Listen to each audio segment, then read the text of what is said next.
Thank you very much, and I hope everyone can see or hear me if you've got the panel view on. You don't need to, because I'll kick off with a little a few slides giving a bit of further background on UKCRIC that Brian mentioned in the introduction. The first session was all about identifying the potential of DAFNI as a platform, and the second session for the afternoon is all about taking that through to ideas generation for use cases that potentially could help your research, and think of ways of building DAFNI into that, either at the very early formative stage or perhaps even, as you heard from Brian and Tom and Alex, at the more advanced stages as well. I'm Gordon Masterton, Chair of Future Infrastructure at the University of Edinburgh, but I'm also the Deputy Convener of UKCRIC. And originally, there were no Scottish universities in UKCRIC, as you saw from Brian's presentation.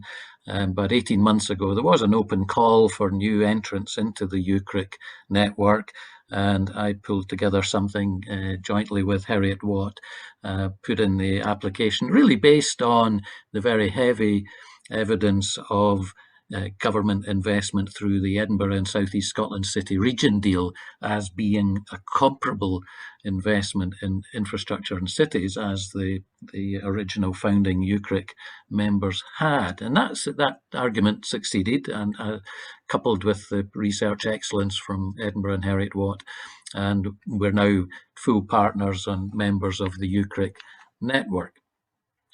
So what is UKCRIC? UKCRIC is a grouping of research and innovation facilities, but also programs, increasingly programs, because the facilities are pretty much all complete and the initial grant has been fulfilled, but focused on infrastructure in cities, not just in the UK, but also anywhere and elsewhere. Now 15 universities. We are regarded by EPSRC as an institute, a national institute. We're talking, as DAFNI is, with the funders through this quite challenging period post-COVID to transition to the next phase, where we are restructured as an effective national institute, geographically dispersed, which makes it a bit different from most of the other institutes that currently exist on single sites. So we think it's a powerful model in principle, especially for levelling up and speaking to current government agendas. And three strands: the laboratories themselves, the facilities that were grant funded, urban observatories, and DAFNI that Brian mentioned. And that's the picture now. You don't need to see the detail, but you can see the coverage, the geographical coverage is pretty impressive. Still doesn't include Wales and Northern Ireland, so we can't say that it covers every region in the UK, but that is the aspiration. If we can get the continuing support to expand into Northern Ireland and Wales as well, we'll have every region in the UK with a presence. Some of the facilities are complete and open, like the National Infrastructure Laboratory at Southampton, and you see the other facilities at Sheffield, Cambridge, Newcastle. You can spot where the architect is probably the same architect, can't you? And at Cranfield as well. And programs are underway. Here's just a single example from one of the urban observatories based at, particularly at Newcastle, but working with Sheffield as well. And this was a COVID-19 related piece of work looking at traffic volumes across 3 metropolitan areas and monitoring and observing the impact of COVID-19 lockdowns. You can see the first one there, dramatic reduction, but you can also see the second, not quite so dramatic, and then post-Christmas 21. So real-time urban data that was plugged in and became very useful in the post-COVID situation.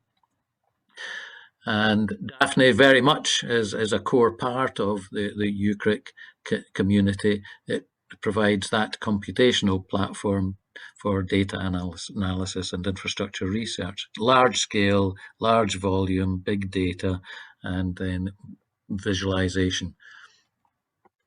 And UKCRIC, in workshopping what it aspires to do, has come up with 4 underlying missions, which I thought might well seed the discussion in the breakout sessions later. If you've got research ideas that fit with these missions, then you're very much aligned with UKCRIC, very much aligned with DAFNI as a result. Transformational infrastructure and urban systems for a changing world. That would pick up climate change, changing patterns of use. Perturbations such as COVID as well is another shorter term existential challenge, climate change being the medium and longer term. Infrastructure and urban systems for one planet living, again, arguably sustainable growth, resource efficiency, responsible consumption. So resilience and sustainability in both of those big picture missions. Ownership, governance and business models for effective infrastructure and urban systems, very much an important feature. It gets into the system interdependencies, the complex system of systems that makes up infrastructure, and reflects also not just the physical aspects, but also the governance and the oversights and the people interactions with infrastructure. And finally, infrastructure and urban systems as drivers of equity, inclusion and social justice, even more recognising that infrastructure is for people, not just to satisfy engineers' aspirations to build more and more infrastructure. It's for people, and its benefits have to be for improving the quality of life. Also of interest, I think, with the UKCRIC network are the emerging support for researchers. CDTs exist already at UKCRIC universities, and increasingly we're widening these out to all members. Events are fully participative. If there's a credible grouping, it doesn't necessarily have to have the badge of a CDT. There's a credible grouping of infrastructure researchers and postdocs, then that would be very much open for members to join the UKCRIC community and participate in that, and encourage all of you to think about those opportunities. We can put you in touch.